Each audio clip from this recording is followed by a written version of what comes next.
दुनिया की प्राचीन यूनिवर्सिटी नालंदा यूनिवर्सिटी को माना जाता है। हाल ही में बिहार के नालंदा जिला में खुदाई के दौरान तिल्हाड़ा यूनिवर्सिटी का अवशेष मिला। विशेषज्ञों के मुताबिक अवशेष के आधार पर यह बताया जा रहा है कि तिल्हाड़ा यूनिवर्सिटी नालंदा यूनिवर्सिटी और विक्रमशिला यूनिवर्सिटी से भी प्राचीन है। बिहार की कला, संस्कृति और युवा विभाग ने भी इसकी पुष्टि की। वहीं बिहार के अनमोल विरासत को अतुल्य भारत में जोड़ने की बात कही गई, लेकिन अब तक यह विरासत गुमनाम है। आइए तिल्हाड़ा की विशेषताओं के बारे में जानते हैं पुरातत्व विभाग के पूर्व निदेशक डॉक्टर अतुल कुमार वर्मा। तिल्हाड़ा एक बहुत इम्पोर्टेंट साइट है और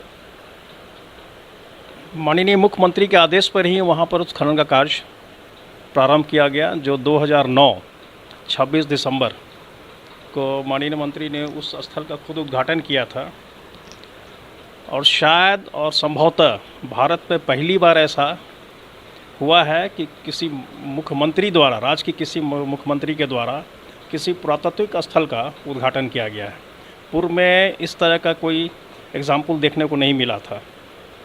जब हमने एक्सकेवेशन प्रारंभ किया तो फर्स्ट 2 इयर्स में जो रिज़ल्ट आया बहुत इंटरेस्टिंग और बहुत एक्साइटमेंट वाला रिज़ल्ट नहीं था, लेकिन 3rd, 4th, 5th ईयर में करीब 5 साल वहाँ एक्सकेवेशन किए थे। तो 3rd, 4th, 5th ईयर में जैसा हमने बताया काफ़ी एक्साइटमेंट वाला रिज़ल्ट आया वहाँ पे। और हमने ये डिक्लेयर किया कि जो यहाँ से उत्खनन से जो भी भग्नावशेष प्राप्त हुए हैं, यूनिवर्सिटी जो भी प्राप्त हुआ है, वो अब तक का भारतवर्ष में सबसे पुराना विश्वविद्यालय है। और उसका डेटिंग जो है 1st सेंचुरी एडी जाता है। इसकी स्थापना 1st सेंचुरी एडी में कुषाण काल में की गई थी।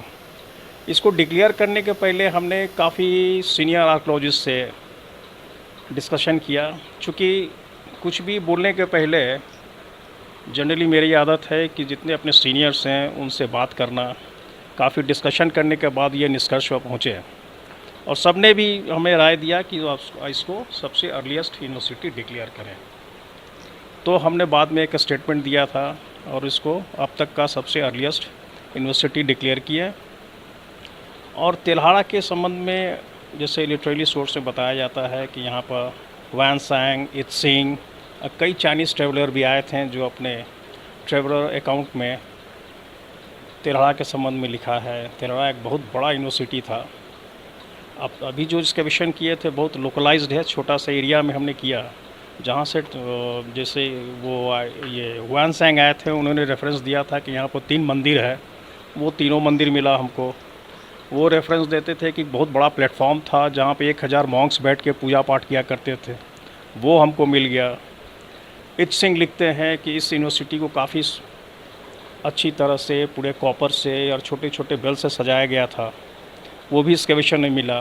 काफ़ी मात्रा में कॉपर के मूर्ति मिले, स्टोन के मूर्ति मिले, आइवरी के मूर्ति मिले। एक सबसे इंटरेस्टिंग था कि एक जौ मिला हमको।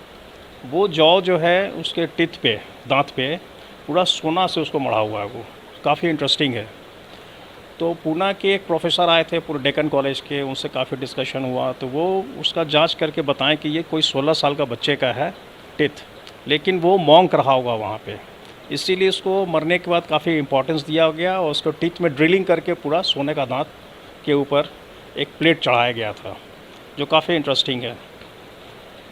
बहुत से इंटरेस्टिंग फिगर्स मिले टेराकोटा में, जैसे फास्टिंग बुद्धा का मिला, जो बहुत रेयरेस्ट ऑफ रेयर में है। वो उस तरह का टेराकोटा अब तक हिंदुस्तान या वर्ल्ड में कहीं नहीं मिला है, फास्टिंग बुद्धा का। बुद्ध भगवान अपना तपस्या, जैसे बताया गया कि बोध गया में जैसे तपस्या कर रहे थे, तपस्या करते करते पूरे वो हाड़ मांस के हो गए थे, एकदम हड्डी हड्डी हो गए थे, उसी तरह का फिगर को उसमें दिखाया गया है।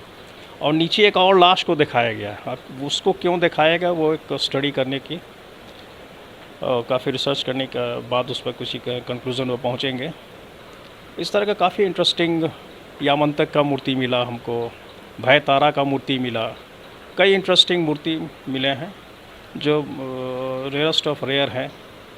और अपने समय काल में जब डायरेक्टर थे हम वहाँ पे स्टेट आर्कियोलॉजी में, एक प्रपोज़ल दिया था कि एक साइट म्यूज़ियम बनाए जो वहाँ से जितने भी मूर्ति और और भी अवशेष जो प्राप्त हुए हैं, एंटीक्विटीज़ प्राप्त हुए हैं, वहाँ के लोकल म्यूज़ियम में ही उसको रखा जाए। और अभी पता चला है कि 2.5 एकड़ ज़मीन वहाँ के डीएम ने दिया है और जल्दी ही वहाँ एक म्यूज़ियम की स्थापना, साइट म्यूज़ियम की स्थापना की जाएगी। अभी तिरहड़ा में कम से कम 4-5 साल और एक्सकेवेशन करने की आवश्यकता है। जो जितना भी रेजिडेंशियल एरिया है, रेजिडेंशियल एरिया के माने हॉस्टल वाला एरिया जहाँ मॉन्क्स रहते थे, वो अभी एक्सकेवेट नहीं हुआ है। तो करीब 1 किलोमीटर के रेडियस में ये पूरा मोनास्ट्री फैला हुआ था। और ये भी बताया जाता है कि नालंदा का जब स्थापना हुआ था उस समय तिरहड़ा फ्लोरिश कर चुका था और नालंदा का जो एडमिनिस्ट्रेशन था, नालंदा यूनिवर्सिटी का, तिरहड़ा से ही यहाँ से एडमिनिस्ट्रेशन उसका चलता था। क्योंकि जो हमको सील मिला है, मोनास्ट्री सील एक मिलता है, उस सील पर लिखा हुआ श्री प्रथम शिवपुरा महाविहार भिक्षु संघ, इस मोनास्ट्री का नाम था। इसी तरह का सील वहाँ भी मिला है नालंदा में। तो वो हमने अपने रिपोर्ट में उसकी चर्चा की है, जो जल्दी पब्लिश्ड होगा और सबके सामने आएगा।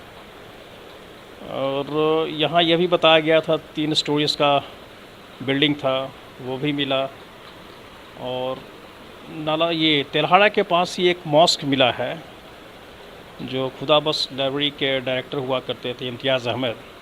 वो रेफरेंस देते हैं कि ये मॉस्क बिहार का सबसे पुराना मॉस्क है, पहला मॉस्क है।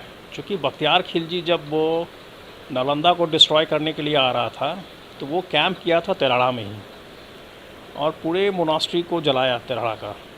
और उससे भगना ये वो जो भी उसके जितने स्टोन्स थे या ईंट थे, उसी से वहाँ पर लोकल मस्जिद का निर्माण किया। फिर वहाँ से आगे बढ़ के नालंदा, उदंतपुरी भी बिहार शरीफ के नीचे दबा हुआ है और नालंदा बगल में। तो ये नालंदा, तिरहड़ा और उदंतपुरी एक को ट्रायंगल बनाता है। अब मैप में देखेंगे तो एक ट्रायंगल बनाता है, ये तीनों ट्रायंगल बनाता है। तो काफ़ी इंटरेस्टिंग है। और अभी और एक्सकेवेशन करने की आवश्यकता है। यहाँ पे 5 साल एक्सकेवेशन और होगा तो और भी कुछ मिलने की संभावना।